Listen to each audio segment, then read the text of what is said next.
po jako akawuwo nti oli mulonzi oli muvubuka omulonzi mu kyalo kyo ky'obeeramu. Abavubuka bali ku ludda oluvuganya gavumenti nga bakulembeddwamu omubaka mu lukiiko lw'eggwanga olukulu owa munisipali y'e Mityana ate ng'era yakulira abavubuka mu kisinde kya People Power Francis Zake asinzidde mu lukuŋŋaana lwa bannamawulire olutuuziddwa ku paalamenti enkya ya leero n'akubiriza abavubuka abali ku ludda oluvuganya gavumenti okuvaayo okwesimba mu bifo by'obukulembeze bw'abavubuka mu kulonda okusuliridde okutandika essaawa yonna okuva kati. So ku mulundi guno tusindika message eri NRM wamu ne ssentebe waabwe nti ku mulundi guno ebifo bino tugenda kulaba nga tubiyingiramu ddala omulundi ogugenda okubeera ddala kumpi ogusoose okulaba nga tubiyingiramu kuba nga opposition tugenda kubanga ffe tudda mu gavumenti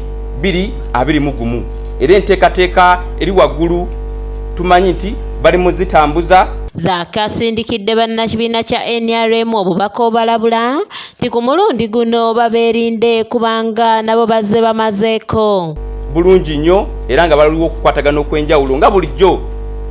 Nze nga ava mu Power principal waffe Honorable Kyagulanyi azze nga agamba eggwanga nti ali mu kwogera ne bakulembeze banne era ayogera nabo era nga yabagamba dda nti ye agenda kulaba nga yesimbawo ku bwa president. Ate ye Aloyce Mboga ngono yakulira banna People Power abali matendekera ga waggulu naye agenze maaso n'akunga abavubuka bonna abali wamu n'abakava matendekero obutoyisuulirayo ogwa Nagamba ku nsonga eno kubanga ebakwatako kinene ddala.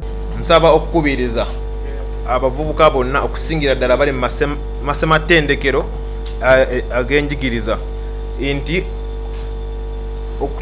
okutraininga ke mufunye mu university ezo kubadde kubateekateeka ku bifo nga bineeno. Tulekerawo okulowooza nti ffe abayizi tuli baana bato, tulina obuvunaanyizibwa okwenyigira mu nteekateeka y'eggwanga lineeno. Inene kesi ife abantu agenda okubeera wano ekiseera ekiwanvu kyannaku tulekedde ebyobufuzi abantu abakulidde mu myaka ate nga tebalina kiseera kingi mu ggwanga lyaffe lineeno.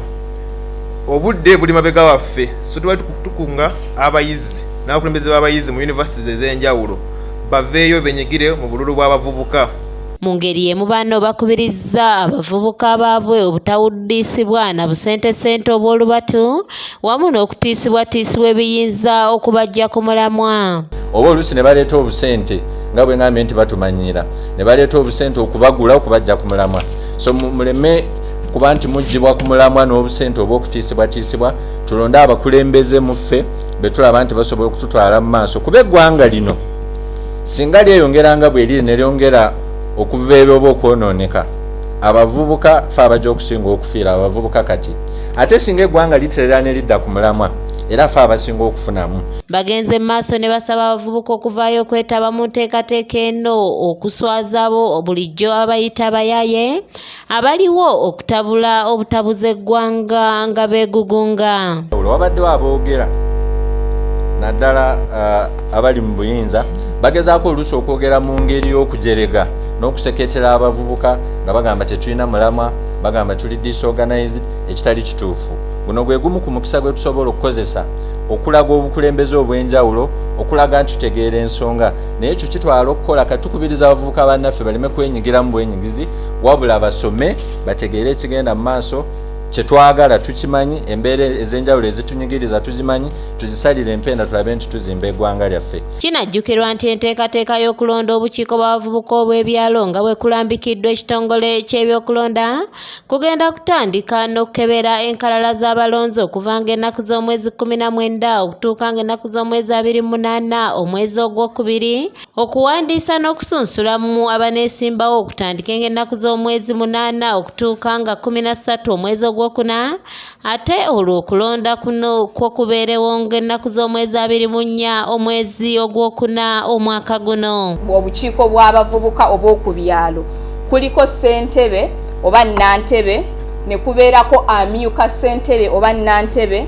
ne kubeerako omuwandiisi ne kubeerako ow'ebyamawulire ne kubeerako ow'ensonga z'abakyala ng'oyo alina kuba mukyala. Shafiru Mwesigye yakusakidde eggulire lino ku lwa ABS Television. Ne kubeerako omusomi era ng'alina okuba ng'alina ID eraga nti musomi wadde ali mu secondary oba ali ku university oba ali ku vocational institutes zino endala